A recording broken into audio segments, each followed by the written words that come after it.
ആ 10,000 പേര് പാസ്സായി വരുന്ന പ്രിലിമിനറി എക്സാമിനേഷൻ, ആ പ്രിലിമിനറി കിട്ടുന്നതിൽ നിന്നോ അവർക്ക് വേണ്ടത് 1000 പേരിന് താഴെയാണ്. രണ്ടാമത്തെ അതിന്റെ ഫൈനൽ എക്സാമിനേഷൻ വരുമ്പോൾ ഏകദേശം ഒരു 920 കുട്ടികളെ മാത്രമാണ് ഈ 8,60,000 പേരിൽ നിന്നും തെരഞ്ഞെടുക്കുന്നത്. അത്തരം കുട്ടികളാണ് ഈ IAS-ലേക്കോ IPS ആയിട്ടോ IFS ആയിട്ടോ IAR ഇങ്ങനെയുള്ള ഈ കാറ്റഗറി, അതായത് 23 കാറ്റഗറീസ് ഉണ്ട്. ആ 23ലേക്കും 1, 2, 5, 10 വീതം ഇങ്ങനെ ഡിസ്ട്രിബ്യൂട്ട് ചെയ്ത് പോകുന്നത്. അത്രയും മികവ് പുലർത്തുന്ന കുട്ടികളാണ് ഈ പരീക്ഷകളിൽ പാസ്സാവുന്നത്.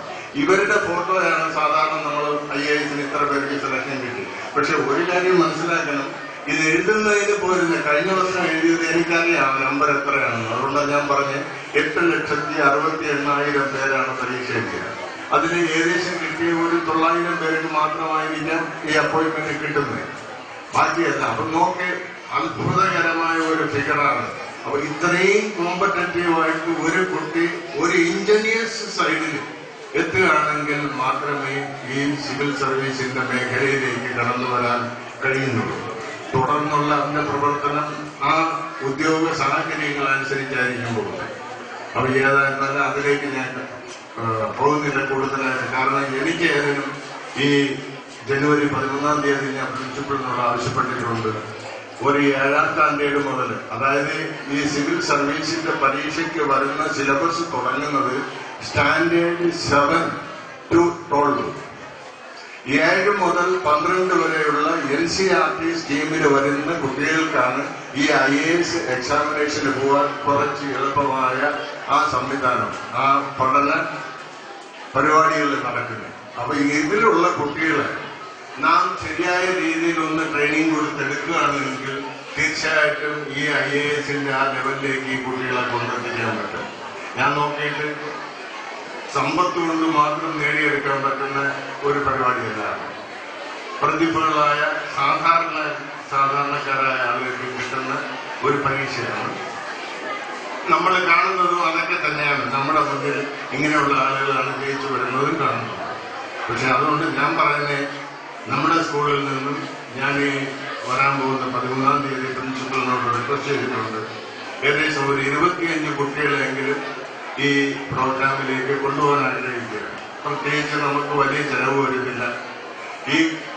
അവർ ഈ ഫസ്റ്റ് ക്ലാസ് വെച്ചിരിക്കുന്ന സെന്റ് സേവിയേഴ്സ് കോളേജിലാണ്. ആ സെന്റ് സേവിയേഴ്സ് കോളേജിൽ വെച്ചായിരിക്കും ഈ കുട്ടികൾക്ക് ഫസ്റ്റ് ട്രെയിനിങ് കൊടുക്കാൻ അവർ ഉദ്ദേശിക്കുന്നത്. അപ്പൊ 2 ബാച്ചായിട്ട് ഈ കുട്ടികളെ തിരഞ്ഞാൽ ഓരോ സ്കൂളുകളിൽ നിന്നും ഒരു 25 കുട്ടികൾ വീതം ആവുമ്പോൾ ഏകദേശം ഒരു 300 കുട്ടികളെങ്കിലും മിനിമം അവിടെ ഉണ്ടാവും. ഇപ്പോഴും അവർ തീരുമാനിച്ചിരിക്കുന്ന അന്നത്തെ എക്സ്പെൻസ്, അവരുടെ ഫുഡും മറ്റുമെല്ലാം അവർ പ്രൊവൈഡ് ചെയ്യുമെന്നാണ് പറഞ്ഞിരിക്കുന്നത്. അപ്പൊ ഏതിന് കൊണ്ടുപോകുന്ന ചെലവ് സ്കൂളിൽ തന്നെ വഹിക്കാമെന്ന് ഞാൻ പ്രിൻസിപ്പലിനോട് പറഞ്ഞിട്ടുണ്ട്. കാരണം ഏതെങ്കിലും കുട്ടികൾ ആ ലെവലിൽ IAS-ന്റെ ലെവലിലേക്ക് വരികയാണെങ്കിൽ അത് എന്നും ഒരു അച്ചീവ്മെന്റ് തന്നെയാണ്. ഇന്നലെ എവിടെ ഇരുന്നപ്പോൾ ചില സ്കൂളുകളിൽ പറഞ്ഞു, ഞങ്ങളുടെ സ്കൂളുകളിൽ പഠിച്ച കുട്ടി IAS കിട്ടിയിട്ടുണ്ട്. കാരണം നമ്മൾ നോക്കുകയാണെങ്കിൽ കുറെ വർഷങ്ങൾക്ക് മുന്നാലെ ഇവിടെ ഉണ്ടായിരുന്ന ഒരേ ഒരു ഹൈസ്കൂൾ എന്ന് പറയുന്ന മുസ്ലിം ഹൈസ്കൂളാണ്. ആ മുസ്ലിം ഹൈസ്കൂളിൽ നിന്ന് ഇറങ്ങിയതാണ് 99% ഡോക്ടേഴ്സും എഞ്ചിനീയേഴ്സും ഇന്ന് നമ്മുടെ ഈ പ്രദേശത്തുള്ളത്. ഇപ്പോഴേക്കും സ്കൂളുകൾ ഒരുപാട് എണ്ണം കൂടി. അപ്പൊ ഈ വരുന്ന ആളുകൾ, അതായത് ഈ ഡോക്ടറോ എഞ്ചിനീയറോ തുടർന്നുള്ള ആ ഉയർന്ന നിലവാരത്തിലേക്ക് വരുന്ന ആ ആളുകൾ, ഇല്ലെങ്കിൽ ആ ഡോക്ടേഴ്സും എഞ്ചിനീയേഴ്സും എല്ലാം പല സ്കൂളിന്റെയും പ്രോഡക്റ്റായി ഇന്ന് മാറിയിരിക്കുകയാണ്. അപ്പൊ വരും കാലങ്ങളിൽ നമ്മുടെ അവർ പബ്ലിക് സ്കൂളിന് അങ്ങനെ ഒരു അവസരം ഉണ്ടാവട്ടെ എന്ന് ഞാൻ പ്രാർത്ഥിച്ചു. ഈ പ്രാർത്ഥന കൊണ്ട് മാത്രം നമുക്ക് ഈ കാര്യങ്ങളിലേക്ക് ചെന്നെത്താൻ പറ്റില്ല. വീട്ടിൽ കുട്ടികൾ വരുമ്പം അവരെ സസൂക്ഷ്മം വീക്ഷിക്കുകയും തുടർന്ന് അവർക്ക് പഠിക്കാൻ ഒരു അന്തരീക്ഷം ഉണ്ടാക്കി കൊടുക്കുകയും വേണം. വീട്ടിൽ സാധാരണഗതിയിൽ നമ്മൾ കാണുമ്പോൾ ഒരു 6 മണി കഴിഞ്ഞ ഉടനെ അമ്മ ഓടിച്ചെന്ന TV-യുടെ മുന്നിൽ പോയി മകൻ്റെയും മകളുടെയും പറയും, നീ പോയിരുന്ന് പഠിക്കുന്നു പറയും. ഈ സംവിധാനം നടക്കില്ല. അപ്പൊ നമ്മൾ എന്തെങ്കിലും നഷ്ടപ്പെടുത്താൻ തയ്യാറായാൽ മാത്രമേ നമുക്ക് ആ കുട്ടികളുടെ ഭാവിയെ ഒരു നല്ല രീതിയിൽ പച്ച പിടിപ്പിക്കാൻ പറ്റത്തുള്ളൂ. അപ്പൊ നമുക്ക് ചിലത് നഷ്ടപ്പെടുത്തണം. അവസരം അനുസരിച്ച് മാത്രം അത്തരം ഈ പ്രോഗ്രാമുകളിലേക്ക് പോകാതെ കുട്ടികളെ പഠിക്കാനുള്ള അവസരവും കൂടെ നമ്മൾ തന്നെ സൃഷ്ടിക്കണം എന്ന് ഞാൻ അഭ്യർത്ഥിക്കുകയാണ്. ചെറിയ ചെറിയ കാര്യങ്ങളാണ് കുട്ടികളെ വലിയതിലേക്ക് കൊണ്ടെത്തിക്കുന്നത്. അപ്പൊ ഇവരുടെ ദിവസം പ്രതിയുള്ള ചെറിയ ചെറിയ പ്രോഗ്രാം, ഇപ്പൊ നമ്മുടെ പോലീസ് ഡിപ്പാർട്ട്മെന്റ് പറയുന്നത് 8ാം സ്റ്റാൻഡേർഡ് കഴിയുന്ന കുട്ടികളുടെ, പെൺകുട്ടിയായിരുന്നാലും ശരി ആൺകുട്ടിയായിരുന്നാലും ശരി, അവരുടെ ബാഗും പുസ്തകങ്ങളും അച്ഛനും അമ്മയും ആഴ്ചയിൽ ഒരിക്കലെങ്കിലും തുറന്നു നോക്കണം. ആ ബുക്കുകളും നോക്കണം, ഇവരുടെ ബാഗ് തുറന്നു നോക്കണം. ഇത് ഞാൻ പറയുന്നതല്ല, കേരള പോലീസ് ഡിപ്പാർട്ട്മെന്റ് ഹെഡ് പറയുന്ന ആവശ്യമാണ്. അപ്പൊ കുട്ടികളെല്ലാം വഴിതെറ്റി പോകാനുള്ള സാഹചര്യം എന്ന് പറയുന്ന ഈ 8 മുതൽ 12 വരെയുള്ള പീരീഡിലാണ്. 8ാം സ്റ്റാൻഡേർഡ് മുതൽ 12ാം സ്റ്റാൻഡേർഡ് വരെയുള്ള ആ പീരീഡിലാണ് ഈ ഒരു വാസന കുട്ടികളിൽ. ആരും പറയുന്നത് പെട്ടെന്ന് വിശ്വസിച്ച് എന്തെങ്കിലും വാങ്ങി തിന്നാനും എന്തെങ്കിലും ആ രീതിയിൽ പോകാനും അവസരം ഉണ്ടാകും. ഈ പീരീഡുകളിൽ സസൂക്ഷ്മം അച്ഛനമ്മമാർ നമ്മുടെ കുട്ടികളെ മോണിറ്റർ ചെയ്യുകയാണെങ്കിൽ ഞാൻ വിശ്വസിക്കുന്നു ഒരു കാരണവശാലും നമ്മളെ കുട്ടികൾ നമ്മുടെ കയ്യിൽ നിന്ന് വിട്ടുപോകില്ല. പോലീസ് ഡിപ്പാർട്ട്മെന്റ് പറയുന്ന ഇതാണ്, 8 മുതൽ 12 വരെ പഠിക്കുന്ന കുട്ടികളുടെ ബാഗ് പുസ്തകങ്ങൾ അച്ഛനും അമ്മയും കൃത്യമായി ഒരാഴ്ചയിൽ ഒരിക്കലെങ്കിലും ചെക്ക് ചെയ്യണം. അപ്പൊ നമുക്കിവിടെ ഇരിക്കുന്ന നമുക്കറിയാം, നമ്മൾ ആരെങ്കിലും ചെയ്തിട്ടുണ്ടാകും. ഇവിടെ വരുന്ന സ്കൂളിൽ വരുന്ന ടീച്ചറിനോ പ്രിൻസിപ്പാളിനോ ഇവരുടെ ബാഗ് 40 കുട്ടികളുണ്ടെങ്കിൽ 40 പേരെ ചെക്ക് ചെയ്യാൻ പറ്റുമോ? പറ്റില്ല. അപ്പൊ അച്ഛനും അമ്മയ്ക്കും അവസരം കിട്ടും. ഇവരെങ്ങോട്ടോ ഇങ്ങോട്ടോ പോകുമ്പോൾ നമ്മളത് നോക്കേണ്ടത് കുട്ടികളെ കണ്ടമാനം ബ്ലൈൻഡ് ബെനിഫി ചെയ്യണ്ട. പക്ഷെ നമ്മൾ അവസരം കിട്ടുമ്പോൾ അത് ചെക്ക് ചെയ്യണം. ഏതെങ്കിലും ഒരു അതോറിറ്റി നമ്മളടുത്ത് അത് ആവശ്യപ്പെടുന്നുണ്ട് എങ്കിൽ അവർക്ക് പല തെളിവുകളും പല രീതികളും അവിടെ നിന്ന് കിട്ടിയിട്ടുണ്ടാവണം. ചില കുട്ടികൾ ഇവിടുന്ന് ട്രിവാൻഡ്രത്ത് ഉയർന്ന സ്കൂളുകളിൽ പഠിക്കുന്നത് ഒരെണ്ണം ക്ലാസ്സിൽ കയറത്തില്ല, നേരെ സിനിമയ്ക്ക് പോയിരിക്കും.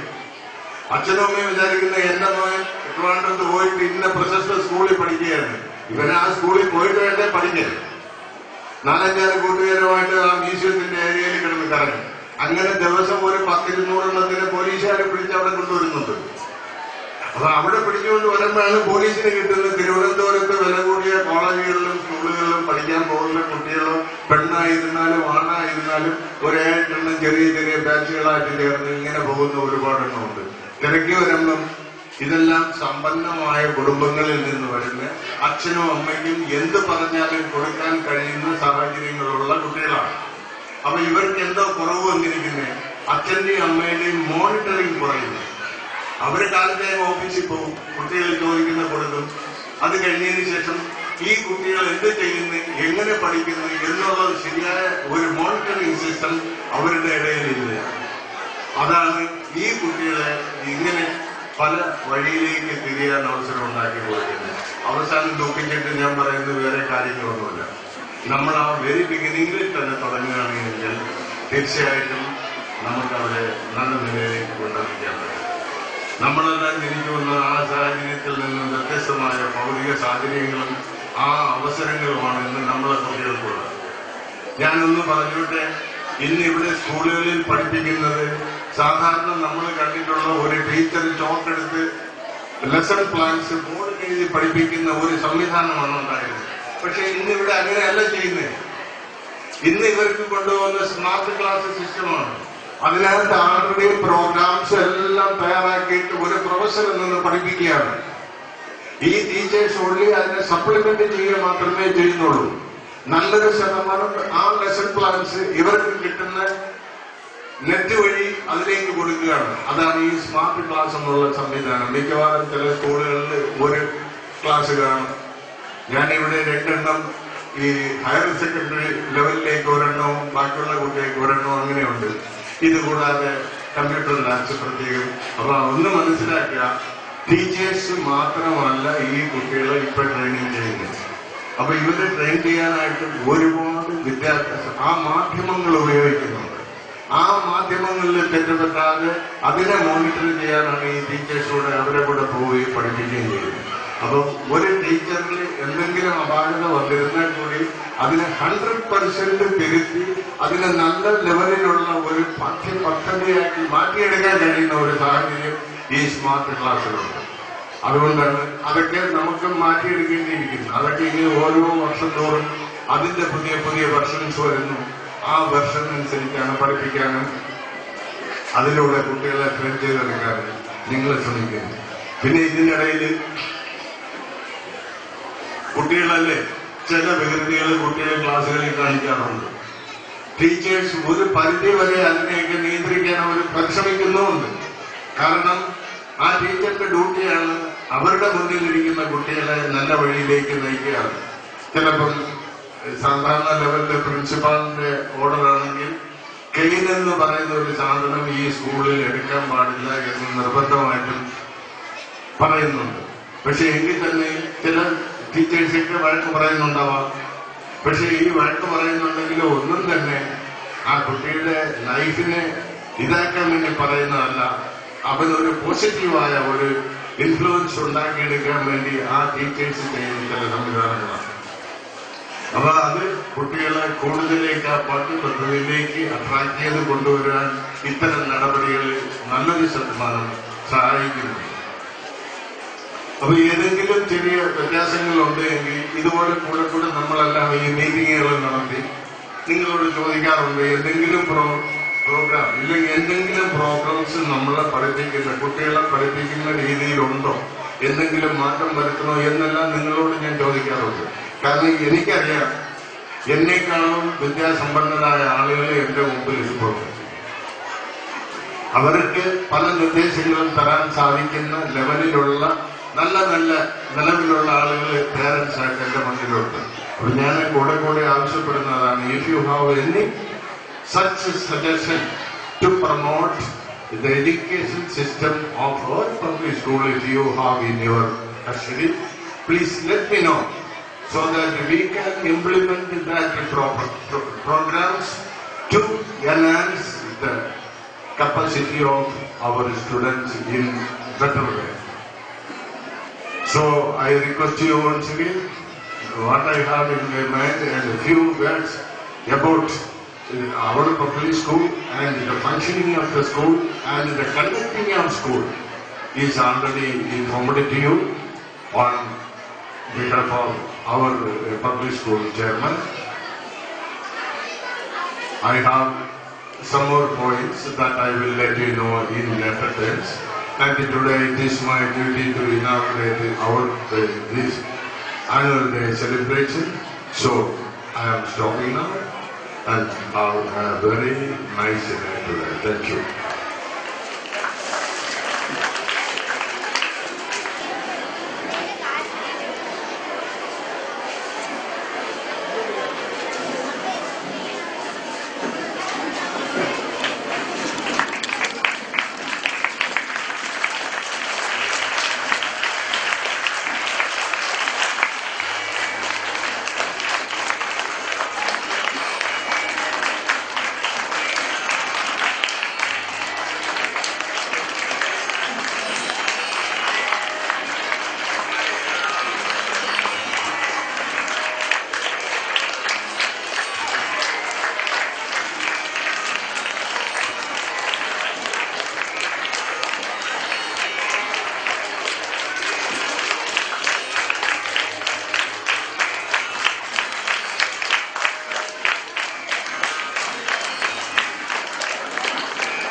And I also invite our madam to give away the prizes for our LKG children.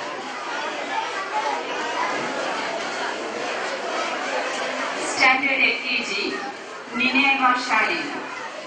Drawing and painting second, running race second, picking pebbles third.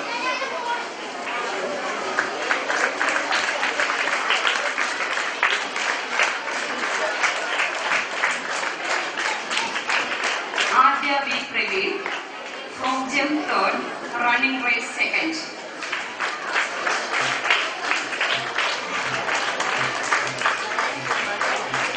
Alisha J.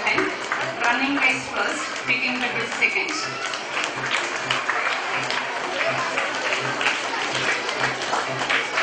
Anne Maria, picking pebbles first, running race first. Fahad is running race third, picking pebbles first.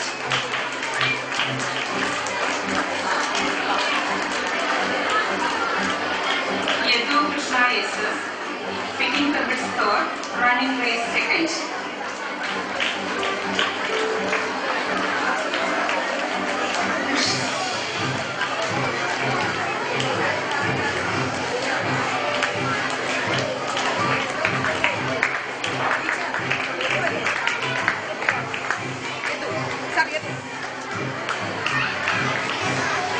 Krishajit R picking pebbles first.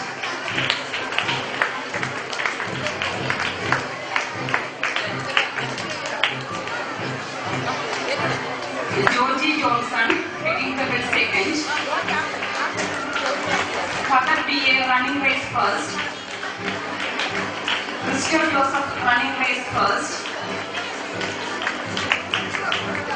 Surya is running race third.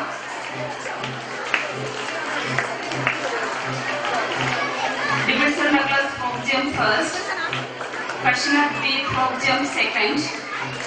Kashinath D frog jump second. Siddharth S frog jump third. Bismi S frog jump first. Sandhya Lucas frog jump second. Anna R frog jump second. Vajra V.S. frog jump third. Vaida A.V. running race third. Vignesh V. blowing and training first.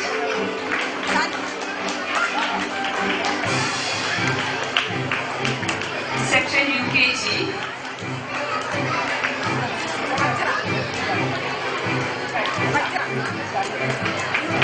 Abhijit S.I. picking pebbles second, throwing and painting second.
Abhijit S.I. picking pebbles second, throwing and painting second.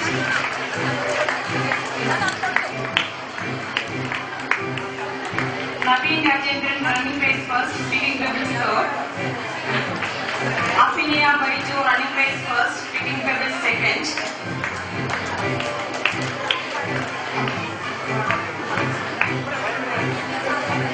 Alaka Lawrence running race second, picking pebbles third.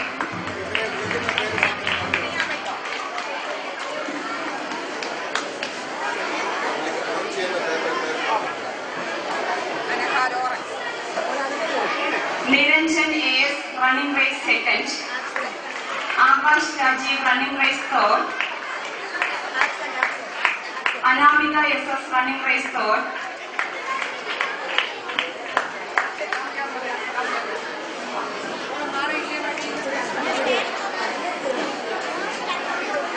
A. Jesse frog jump first.